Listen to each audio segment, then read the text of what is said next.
2 days of intense discussions and strategic deliberation among the country's top economists and key stakeholders, the National Economic Dialogue concluded with 30 decisive interventions across 6 critical areas to reset the economy.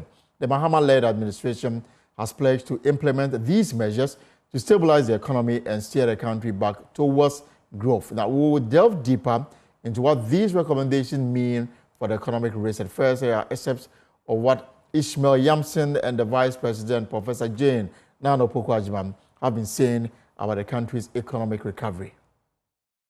Comprehensive report of the National Economic Dialogue will be submitted to the Presidency for consideration and implementation, which to call on government to 1.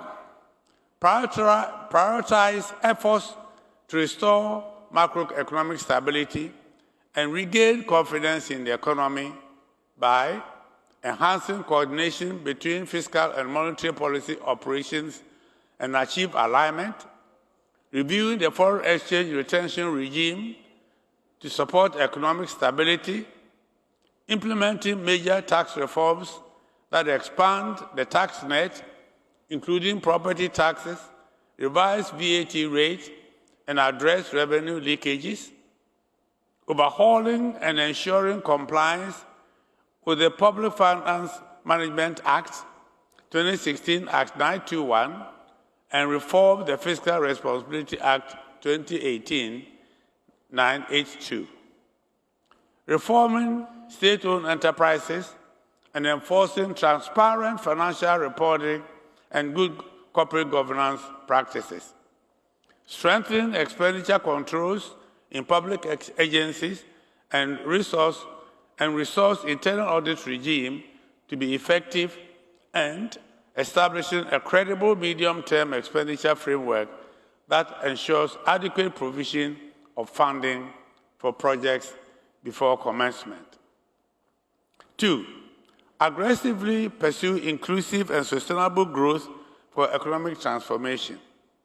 Accordingly, we encourage government to establish new agricultural institutes and enhance existing ones to foster expertise, drive innovation, and stimulate interest in industrialized agricultural production. 3, promote private sector-led growth to unlock the full potential of businesses. 4, innovatively address the infrastructure deficit to advance transformation. 5, implement structural and policy reforms, especially in key sectors for growth. It has been clear from the dialogue that the journey ahead will require a strategic reset grounded in restoring stability and fostering growth and benefits for every Ghanaian. Our focus the 2 days has been addressing key drivers for national development. The dialogue has underscored the urgency of restoring confidence in our economy by maintaining macroeconomic stability, steadying inflation, strengthening our currency, and creating fiscal policies to support long-term sustainable growth, and of course also to align our policies with fiscal discipline and sound economic management. We recognize that growth must be broad-based, it must be deep. It should cut both vertically and horizontally. We must move away from over-reliance on a few sectors in order to enhance our competitiveness at all levels.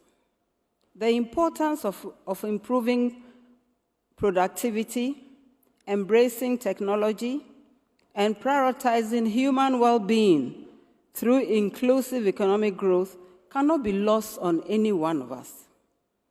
Infrastructure development as a stimulant to economic growth is pivotal.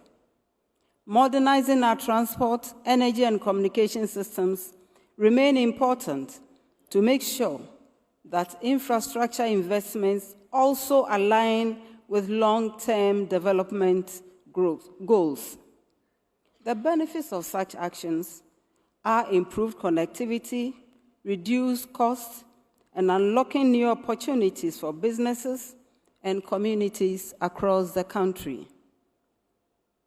In all of this, we must ensure that the structural and policy reforms support a more resilient and competitive economy, especially in key areas or key sectors such as agriculture, education, healthcare, social welfare, and others.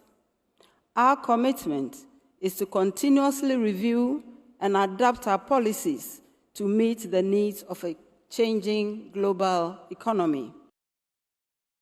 Right, so the talk is over, but let's break it down. Lead data analyst here at Joy News Research Desk, Isaac Kofi joins me in the studio as we break down the issues. So, Kofi, what do we have? Well, so Elton, we have a new economic Bible, and then I'll run you through the economic Bible. We don't have the full Bible yet, okay, but definitely we have a summary of what we are supposed to expect in the full report by the National Economic Dialogue team. And they made a number of recommendations. What we have done is to painstakingly go through all of them and bring you the top 10 recommendations made by the team. Now, first one has to do with macroeconomic, policy reforms and operations. Why is this important? We understand that the country operates on both micro and macro, but usually it is the macro side that brings the country big problems and always force the country to go to the IMF, go and borrow big monies and all of you. So if you're talking about macroeconomic indicators or fiscal and monetary policy reforms, then we are talking about inflation targeting, unemployment rate, you're talking about GDP growth rate and all of that.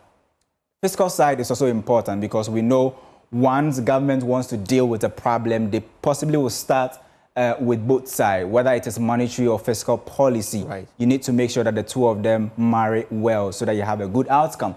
Next one has to do with the foreign exchange retention regime. Why is this important? We all know that the slightest change in the dollar causes the cedi to fall significantly. Right. And so if you are having such dialogues and you are preferring solutions, definitely you cannot go without talking about a regime that will retain foreign exchange in the country. In fact, for instance, if you look at the gold sector, for instance, mining sector, last year we understand that close to about, $11 billion of gold was exported out of the country. And just about 2 billion was actually surrendered to the Bank of Ghana. So in essence, just 2 billion stayed in the country. The rest went away. The rest actually went away. So when you're talking about retention, these are some of the aspects that you are looking at. Remittances and all of you, those issues are very important and you need to take a look at that. Once you're able to retain a significant component, the cedi will take respite in your reserve that you have. Now, tax reforms, very important. Absolutely. Very much so. Yeah, what are we talking about? We're talking about property taxes and reviewing VAT rates. If you go to the tax revenue, it is VAT that holds the biggest chunk of the tax revenue every year. But we also know that there are certain problems with the VAT calculation. For instance, if you go to a shop right now and you buy an item, there are three tax handles, the COVID-19, like the NHIO and others, that will be added to the value of the commodity before VAT is even applied. That has been problematic over the years, and reform should take a look at that. Property taxes, we know, and there's been estimations that if government is able to use these means, we possibly will have a lot of revenues, monies coming into the nation's revenue kitty. Overhaul of the PFM system, definitely talking about the public sector, expenditure and all of that. SOEs also featured heavily. We've been talking about SOEs almost the whole time, and SOEs and enforcing them, ensuring transparency and all of that. We are privileged to actually have SIGA release their report this time around in time. We currently have the 2023 This report. afternoon, for example, I was reading the financial report of the Ghana Commercial Bank, and it looks like they did very well. Exactly. In the year Boss is also doing very well. Yes. Some of them are doing well, but the finance minister says that most of them, yeah, per where he is standing, most of them are actually in the reds. And yesterday, for example, I was telling somebody that it looks like if there's an SOE that has taken so much beating under this government, it has to be ECG and maybe Cocoa Board. Yeah. The two are actually twins when we talk about SOEs. It's because they make significant losses. And if you look at the SOE's debt, which is currently around 216 billion Ghana cedis, ECG and Cocoa Board, they actually hold a significant component of that. In fact, if you are ranking, it's ECG number 1, Cocoa Board number 2. So definitely you cannot talk about SOE's reform without talking about the two of them. And in fact, they also speak about expenditure controls in the public agencies and resource internal audit regimes. I mean, public sector agencies and expenditure, really important. We had, Abu Jinapor talking about the number of people, appointees. Exactly. Yeah. We know that the number of ministries have been reduced significantly. And the number of ministers reduced. But we've also seen a lot of employment that have been granted some individuals. I mean, some of them are actually novel, right? We've not heard from about them before. Some of the appointment Mahama has actually made. Minister of State for all the 16 regions. That's interesting. Right. All of this also an important issue. Now, number 7 talks about comprehensive review, and you made mention, now I was trying to say that maybe today we'll not talk about ECG, but that's featured heavily. Why? Because ECG is important. If you are looking at an SOE, that its debt alone, debt and liabilities alone, according to the president, is hovering around 50 billion Ghana cedis. That's about $4.2 billion. Yes. And we are talking about the same SOE owing IPPs and all of that. In fact, if you're talking about the cash waterfall mechanism, is the most important SOE in the cash waterfall mechanism. And the reason why you need to talk about that, we've been talking about privatization and all of that. Illegal mining also. And even and I've also, I don't know whether it's part of the recommendation, but there's also the talk that entities like VRA, the assets must be sold. Yeah, exactly. Liquidation of some of their assets.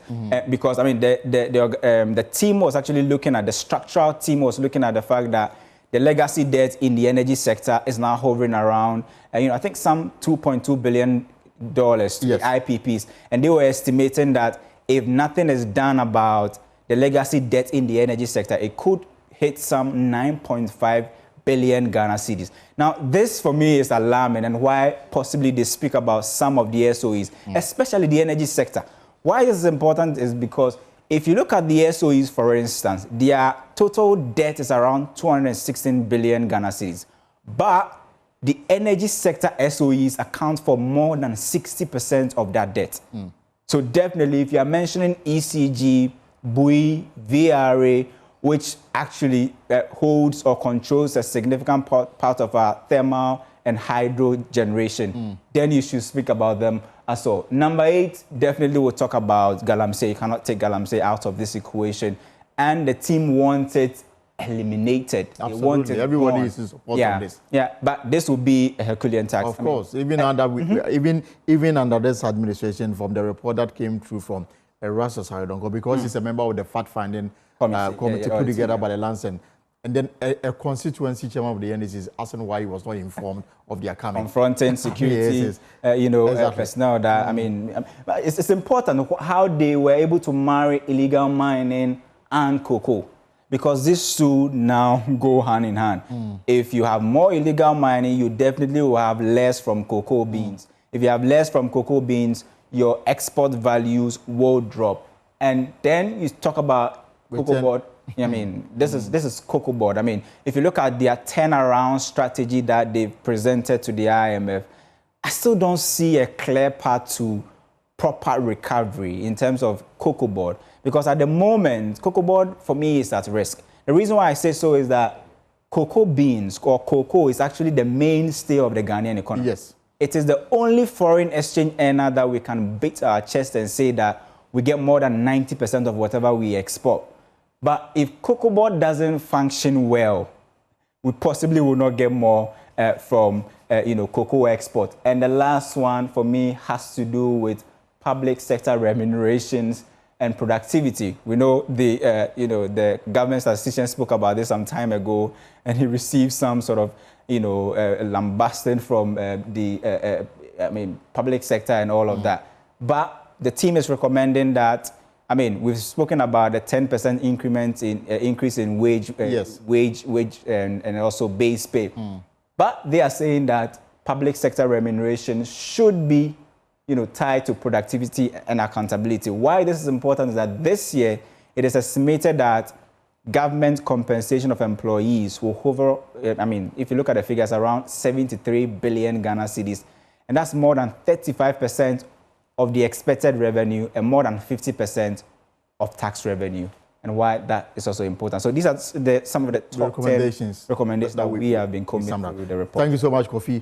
And of course, Dr. George Domfe, he's an economist. Professor John Gachi is a professor of finance at the University of Cape Coast, one of the organizers of the National Economic Forum. Of course, also joining us, Professor William Kwesi Pripra from the Andrews University in the United States of America. Professors, good afternoon and welcome to the Pulse. So let me start with you, Dr. Great to have you. And Professor Pripra, it's still morning, so let me say good morning to you in the United States of America. And let me start with Dr. George Domfe. So, Doctor, you've heard the recommendations, and I'm sure that you also followed the discussions in the last 2 days. Let me first pick your sum up of what happened in the last 2 days and what are the recommendations and what we need to reset our economy. And if you can unmute for me, Dr. Domfe. Yeah, can you hear me? I can hear you loud and clear. Please go on. Okay. Good afternoon, and let me thank you for giving me this opportunity. And let me also say very good afternoon to my co-panelists. Right. Yes, so I have followed the events, and I must say it's a very, very important exercise. It is always said that he who fails to plan, plans to fail. And so it is important that as a nation or as an individual, sometimes you look back to what you did yesterday, the results of it that brought you to where you are today, in order to make projections into the future. And so it is very good that as a new government with new vision, that we try to put such resourceful individuals together to plan where we should go. And I have followed, and I think it's been very, very, insightful. It's been very, very fruitful. But my worry, and if you will give me just 1 minute to talk about that. Yes, go on. My worry, can I go ahead? Yes, please. Yeah, my worry has been the fact that Ghana, we love planning, talk shop. Because somewhere December 2023, I was invited by National Commission for, National Development Planning Commission, NDPC. Right. And we all know they are responsible for the planning. Some time ago, it used to be Ministry for Finance and Economic Planning. And now the planning aspect is with them. And so they invited me. I was part of a similar exercise. If I remember, somewhere between 22nd to 23rd or 24th December at Alisa Hotel. And over there, equally, they assembled very resourceful people. And every sector of the economy, we had a team that was set to look at what we could do. Because Banredu, as a finance minister, had what he called Ghana at 100. Later, when NBC came, they threw the Ghana at 100 away. They did what they called Ghana at 40. Let me say that President Rawlings also had what he called Vision 2020. And then the NPP came, they changed it, Ghana Poverty Reduction Strategy, and later Banredu put together the Ghana we want when we are 100. When Banredu left the scene and the new people came, they brought what they called Ghana at 40. And later on, when the economy was plunged into serious crisis between 2014 and 2015. 2016, I should say, there was Royal Senche Economic Forum. Aside that, when Akufo-Addo came, he also decided to go with what he named as Ghana Beyond Aid Agenda. Right. And my brother, this December when we met, they gave us all those documents. And if you pick one document after the other, you could see that the same issues were running through. you could hardly see any new issue. So I was accept that they have different needs.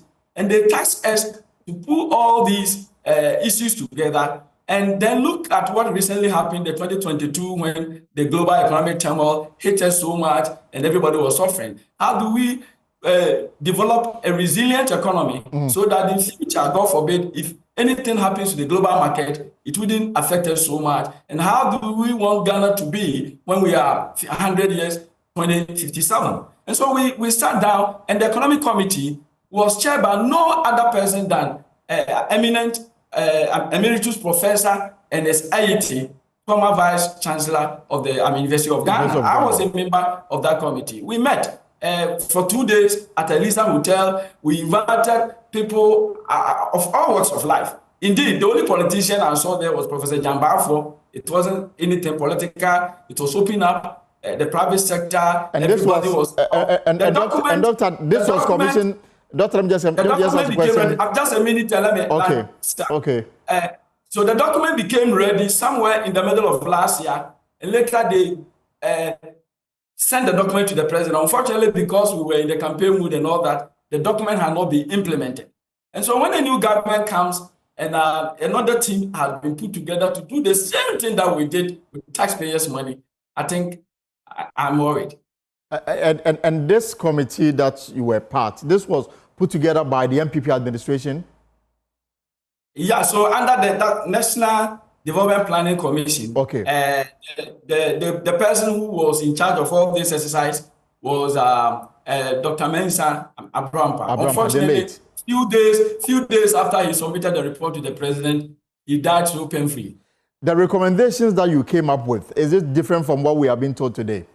In fact, the fiscal policies, monetary policies, taxes, all these things that you are talking about, they are all very, very clear, and you could see that these were the very conclusions that we made. And I had already told you that most of the development plans and the various economic workshops and all that we have had, if you go through all those documents, you don't see anything too different. Okay. You know, the whole thing is that Ghana, most of what we consume, we eat, we import. We become an import-dependent economy. Okay. How do we industrialize our country? How do we establish more factories so that we create more jobs for the people and then cut import for us to be economically resilient? Let me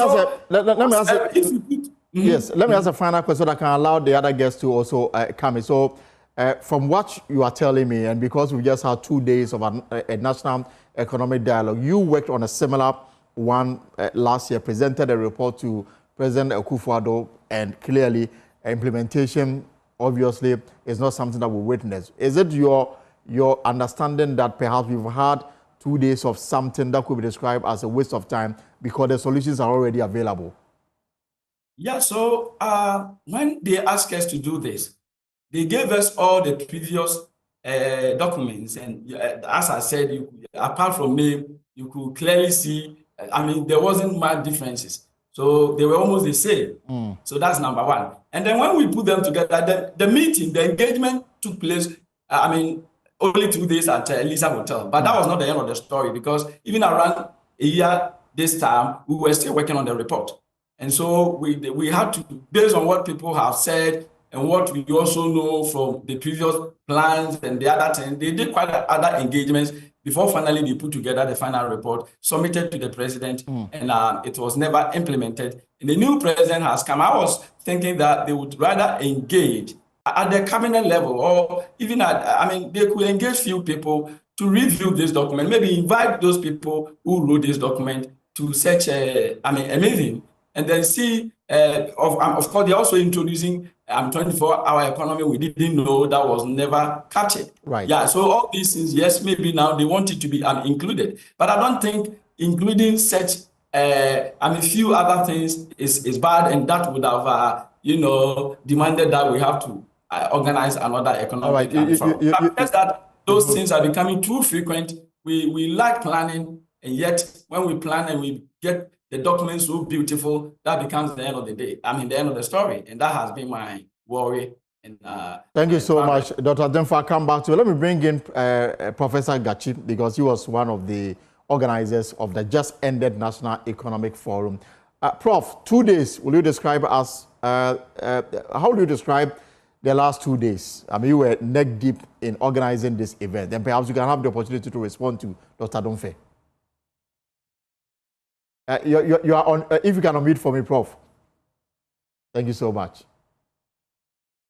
Yeah. Yes, now we can hear you. Yes, please go on. Yeah, very, very fruitful. The engagement was very responsive. Commitment was very high, and people were actually engaged in real business to see to it that they have solutions to resolve the problems of the country. And thank God, this was very transparent, open. Everybody knew what we were discussing, the problems that we identify, and the solutions that we prefer to those problems. And then the roadmap that we have charted for ourselves, and then the tax that we place on those who are managing affairs for us, the finance minister, National Development Planning Commission, the president, and the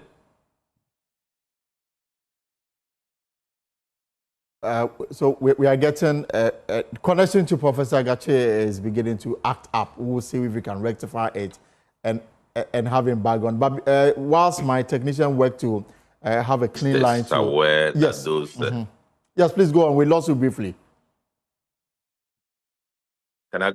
Yes, Okay. please, yes, please go on. I think what Dr. Domfe was talking about, I think should not be brought into the discussion. We have gone to do something that we announced to the nation. We have discussed it with the people of Ghana. We have set the date. We attended. We opened it up. Everybody knew what we were doing. So to be comparing this to something that the nation was not aware of, that you went to do, and then you believe that we should go and take what you have done. I think it's like a casting or downgrading the. Again, we are having difficulties getting through to Professor Gachi. We'll see if we can rectify the connection to him. But let me bring in Professor Pepra from the United States of America. He's joining us from the Andrews University. Prof. Pepra, good afternoon and welcome. Good morning. I think that past 2 days. Okay. Again, to you. Hello? Yes, Prof. Gachi. So, Dr. Domfe's argument is that the outcome of their meeting, the document existed. I mean, the solution they provided is no different from what the two-day forum also provided. And for that reason, if you wanted to save time and resources, the government should have simply gone for the outcome of their deliberations and then see how best they can implement it. Hello? Yes. Hello? Yeah, the point I'm making is that none of us is aware of, number one, the existence of such a dialogue. Okay. None of us is aware of the outcome of that meeting. So for you to all of a sudden trying to superimpose what you have done in secret, what you have submitted to the former president we are not aware of, that we should go and take that, that everything is the same. How do we even trust that what you are saying is true? So I think we should focus on what we have gone to do. Of course. The outcome that we came out with. If people want to criticize the outcome, they should be bold and criticize the outcome. But you can't tell me that we have gone to do the same thing when I don't know what you have done. You can't put it side by side. So those arguments, I don't think that we have. That's where we are now. Okay. What we have gotten to is we have come up to some kind of overview solutions, recommendations. No, the first question is the government ready to go by the recommendations? Yes. Such commitment have been given over and over. How do we ensure that when they do implement the solution or the recommendations, we track that they are doing it and is inuring to the benefit of the people of Ghana? I think that is critical. All right, I'll come back. I also believe that we have actually managed cost-effective dialogue. We didn't pay for accommodation. People came in and went back to their houses. We have used a state facility to do the 2-day program. So people should understand it in that context. Right. I'll come back so we can deal with the recommendation. Let me bring in Professor Pepra from the Andrews University in the US of A. Good morning, Prof. So, I mean, Ghana will be 68 years old tomorrow. What is wrong with us that we are always doing talk shop? We have all the fine laws. We have all the recommendations to turn our economy around. In fact, on paper, Ghana should be rocking shoulders with the United States of America, the United Arab Emirates, and other developing economies. But here we are struggling to even provide the basic needs of our people, despite the availability of so many recommendations that we've had. At 68 years old, what really is our problem? Good afternoon to you and good afternoon to my fellow panelists. Based on your question, at 68 years old, our problem has been with implementation. So that has been the major issue. How we go about the implementing these talk shop strategies that the discussion is ongoing is coming from the two divergent political parties we have in our country. And you could see that each of them comes with a different agenda. I listened to the section very well, and if we have been able to go with one plan, National Development Plan agenda, our country would have been far better than we see today. But it's not too late. 68 years, we're still together. The one other important thing that maybe, which is a plus to us, is the peace that we have endured at 68 years. Although economically, we don't see that peace being transformed in the lives of Ghanaians. But also, if we compare ourselves to our peers or our neighbors in Africa, our situation is better than others. So we should also give thanks to God and then some of our leaders that have been in existence. Let's, I don't know, the recommendations that they came up with, which one do you think is achievable?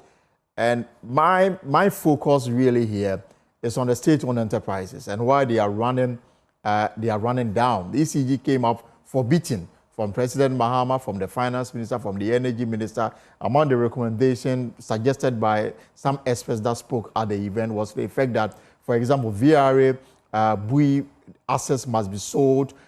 Some radical changes might happen at ECG. It looks like people are appointed to hear some of these SOEs, take huge salaries plus other benefits, but the work output is nothing to write home about. How best can we make our SOEs work? I know in the US, for example, Elon Musk is leading this government efficiency already. We've seen a lot of things happening within that circles. Is it about time we go that way? So I think when we spoke yesterday, I talked about productive incentive, and I see that it's being captured well under the governance section. Which means that, as the finance minister said, if he's going to make this his Bible, he may have to go and review the SOE's plan. And it's not only that. Yesterday, remember, I mentioned about the people that we employ to go and manage these SOEs. We must look at their experience and the capabilities, whether they understand the business that they are going to really manage. Let me sum it up. So from the document they give is well written. The points are well laid out. So I'm going to give it out and tell me, from my perspective, what I see missing. Right. They were able to identify the issue of revenue generation and debt management. And then under debt management, the focus was on Cocoa Board and ECG as the SOE. Though we must admit that there are other SOEs that needs attention.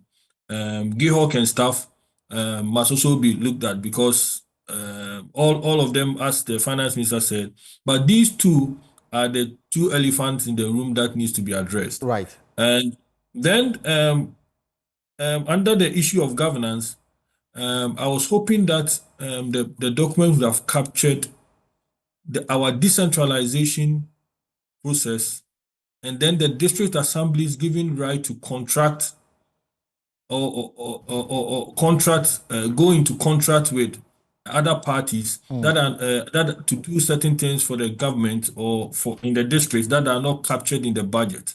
That also brings some overlays or unplanned expenditures to the government. The last part that I was hoping to see that the document did not capture, because at the end of the day, the finance minister set the tone for two main things: one, debt, and two, unemployment. If you look at the document, there was nowhere that it talked about how this whole thing will help us to address the unemployment situation. Even it's not, unemployment to employment was not even captured. That word did not even appear anywhere in the document. But if you listen to the president, he gave his assertion that the problem they are facing is debt and unemployment.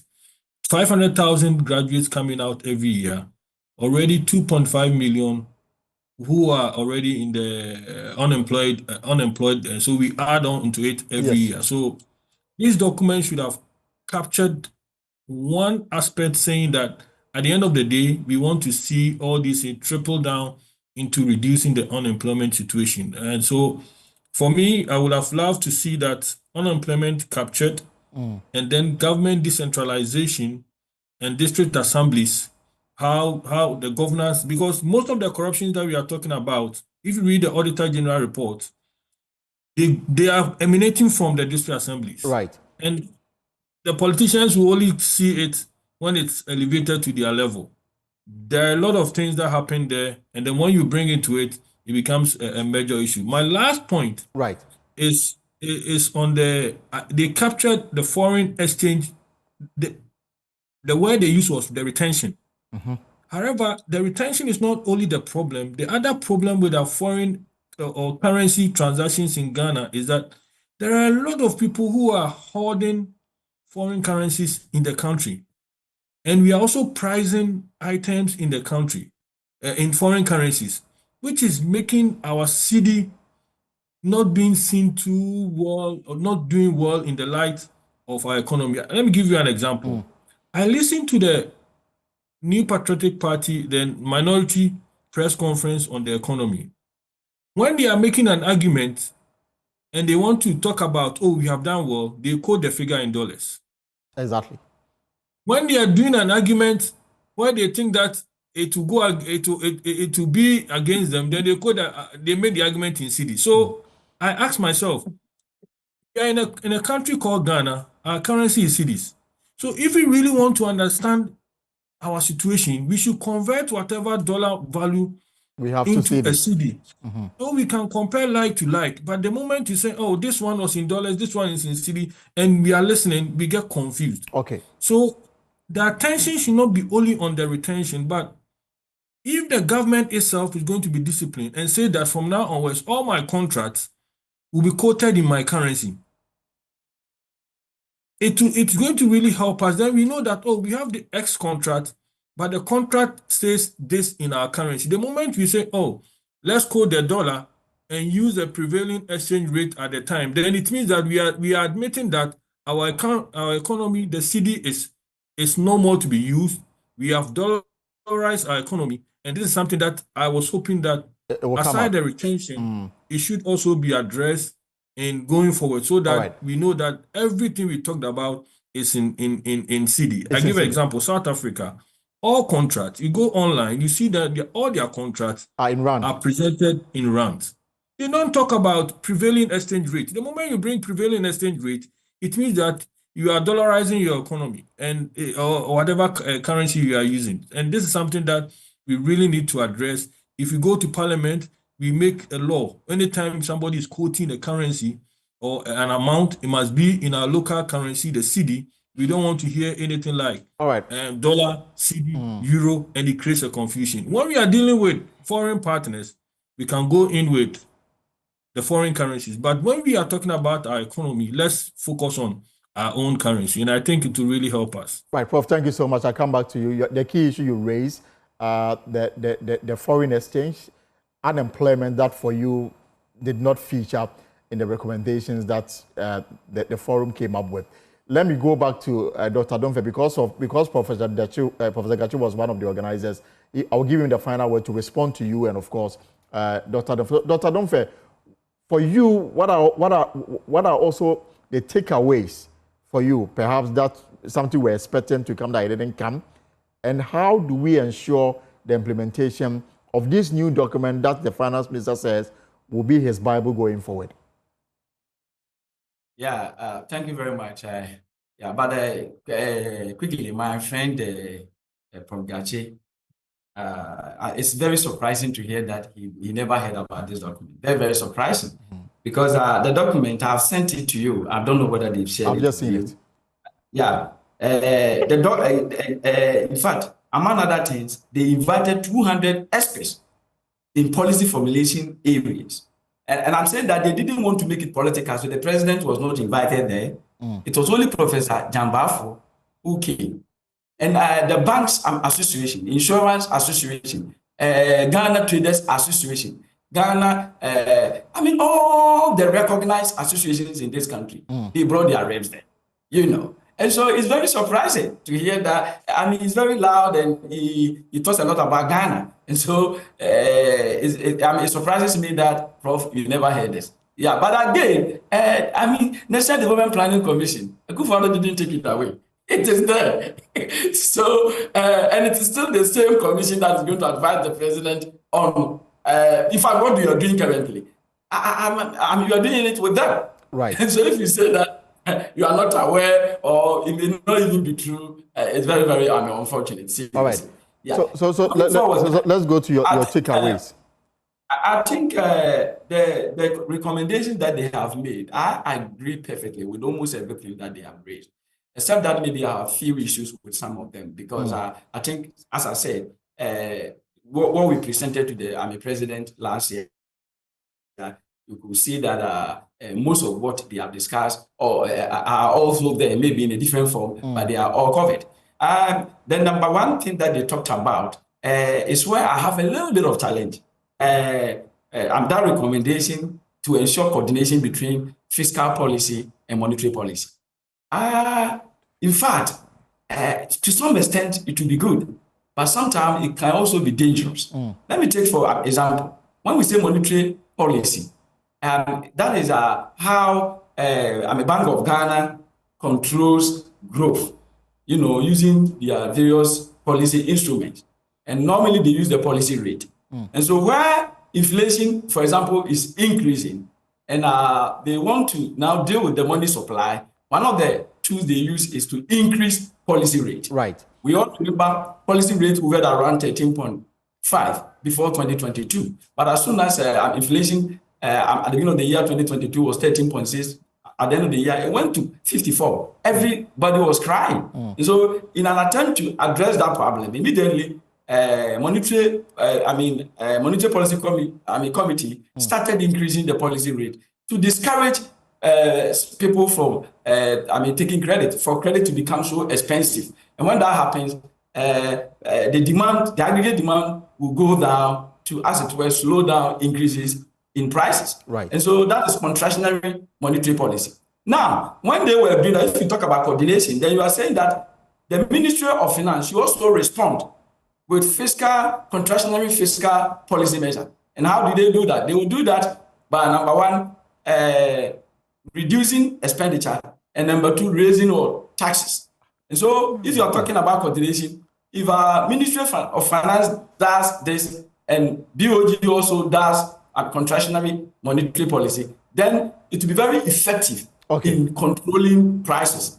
But the harmful thing about it is that in as much as the coordination is good, sometimes you also don't want the monetary policy and fiscal policy. You don't want the coordination, especially where the cabinet or the president is somebody who wants to do things to make people feel that. I'm not talking about this particular president. I'm just giving a scenario. All right. Where the interest of the president is for people to know that he's doing well, but not really to push the economy to do better tomorrow. Maybe just for today, let's solve the problem today. And sometimes some of what you do today can affect what happens, tomorrow. I need to bring in Dr. I need to bring in Prof. Gachi. Yes. Sorry. Let's spend more when we don't have to spend. Okay. Let's cut taxes when we don't have to do that. And when that happens, it is expansionary fiscal policy. It's going to push prices up. When BOG sees this, because BOG is not directly under the president, they are more. They are more directly. They are always independent. They always have to go back of that. Parliament. It's Parliament that as it were. If you look at the law, that has to control, the BOG. But for the finance minister, who controls the fiscal policy, he's a member of the cabinet. The president directs him what to do every day. And therefore, sometimes when the BOG sees that the finance ministry is going where they have to apply contractionary fiscal policy, they are going expansionary, BOG can respond with, if it is contractionary, they will go expansionary. Okay. Just to make sure things stay afloat. I think I need to, at this stage. They don't always have to coordinate. At this stage, let me bring in Professor. Always have to coordinate. At this stage, let me bring in Professor Gachi to respond to. I mean, you've heard so much. Just give me a few seconds. Professor Gachi, so you've heard Professor Prepra from the Andrews University and, of course, Dr. Domfe. What will be your response to the concerns they've raised? Well, I think to a large extent, they are fair comments. The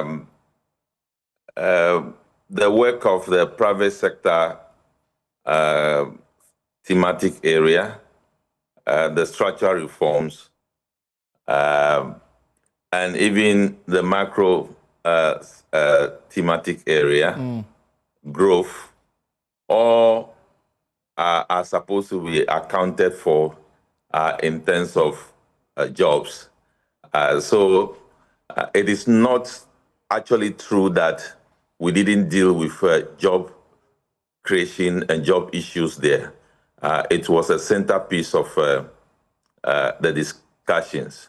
But I do agree with him that if we were to create another pillar that would project the job issue, that would have made it easier for people to be identified with. So that is a fair comment. Then again, coordination, we all do know that anytime sectors coordinate properly by keeping their independence, they tend to operate very well to the overall benefit of the economy. So that has been identified to be one of the ways going forward. All right. And the Bank of Ghana demonstrated that from two perspectives. Coordinating with the fiscal authorities and also coordinating with the productive sectors. That is very important in terms of dealing with the issues of inflation. Okay. It is the duty of the central bank to ensure stability in terms of prices, including inflation. But certain measures that ought to be taken to deal with some of the issues relating to food inflation, for example, are not under the purview of the central bank. You can only achieve that if you are able to coordinate properly with the sectors that are connected to that mandate. Right. So I believe that coordination is good for the economy, and then we shall ensure that that goes through in the management of the economy. So is the work of the committee over now that the forum is over? No. What we have presented are just the highlight.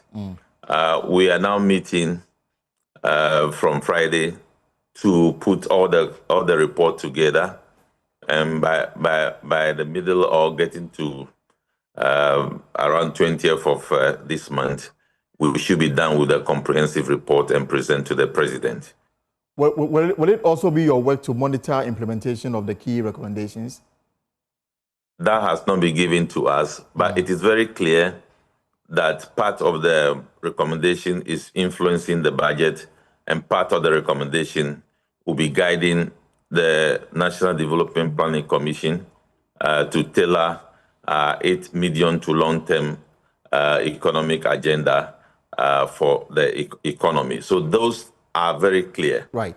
And then you also saw an interesting aspect of the program where we feature this, the economic sectors during the high-level dialogue, where the finance minister, the energy minister, trade, labor also came up. I think Prof will also see that was the reason why we brought labor minister there, to also bring out the takeaways. So what the essence of that is that we want those ministers to identify with certain priority recommendations that they would take away to start working with, to ensure that the focus of the dialogue at the end of the day should be the implementation, because as indicated by my colleagues, that has been our problem.